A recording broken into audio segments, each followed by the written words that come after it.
조갑제 TV 시청자 여러분 안녕하십니까? 2025년 11월 8일 새벽 1시 28분입니다. 서울중앙지검이 대장동 개발 비리 사건으로 1심에서 중형을 받고 법정 구속된 민간업자들에 대해서 항소를 포기했습니다. 아주 드문 일입니다. 한동훈 전 국민의힘 대표는 대한민국 검찰이 자살했다는 입장문을 내어놓았습니다. 검찰 관계자는 내부 논의 결과 김만배 씨 등 대장동 일당 5명에 대해 검찰은 항소하지 않기로 했다고 밝혔습니다. 항소하려면 1심 선고일로부터 7일 이내 법원에 항소장을 내야 하는데 검찰은 항소 기한인 어제 자정까지 항소장을 제출하지 않았습니다. 반면 대장동 일당 5명은 1심 선고 직후 모두 항소를 했습니다. 검찰이 항소를 포기함에 따라 2심에서는 피고인이 억울하다고 주장하는 부분만 다루게 됩니다. 피고인만 항소한 경우 이번처럼 2심에서는 1심보다 더 무거운 형을 선고할 수도 없습니다.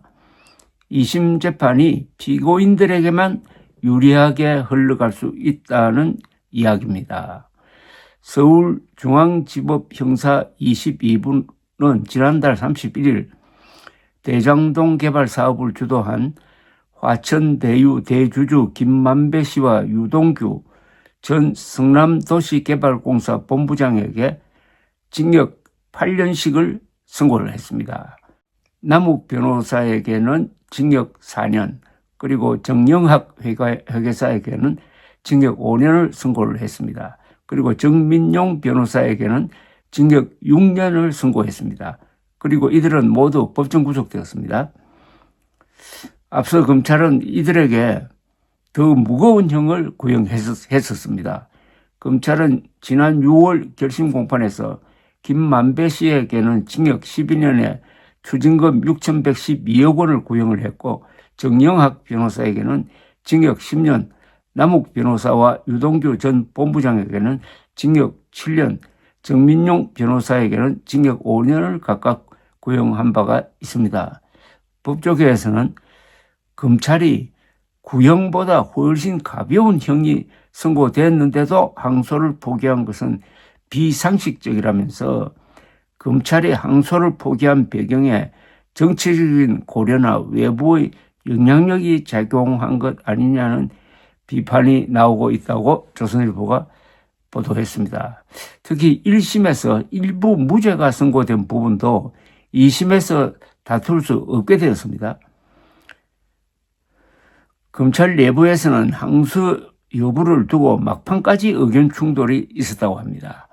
서울중앙지검 수사팀은 항소해야 한다는 입장이었지만 대검찰청 등 검찰 지휘부에서 최종 승인을 내리지 않아 결국 항소장이 제출되지 못한 것으로 알려져 있습니다. 항소 기한을 불과 30분 남긴 시점까지도 내부 논의가 이루어졌고 기한이 만료되기 직전에야 항소하지 않는다는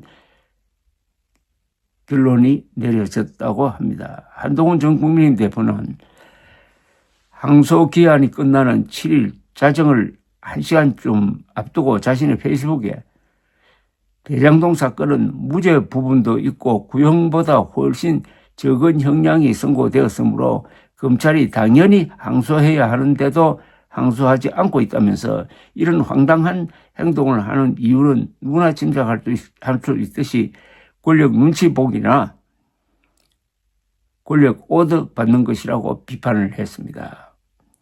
한동훈 전 대표는 이어서 대검찰청 검찰수뇌부에서 항소를 반대하거나 미루고 있는 것으로 보이는데 검찰 수뇌부가 이 당연한 항소를 막거나 방해하면 검찰 수뇌부가 반드시 직권남용, 직무유기자로 처벌받게 될 것이라고 경고를 했고 검찰 수뇌부의 항소 포기를 요구한 권력자들도 처벌받을 것이라고 경고했습니다. 그러나 결국 검찰이 7일 자정까지 항소장을 제출하지 않자 한동훈 전 대표는 자정을 넘긴 직후 11월 8일 0시 이런 글을 또 남겼습니다. 대한민국 검찰은 자살했습니다. 대한민국 검찰은 자살했습니다.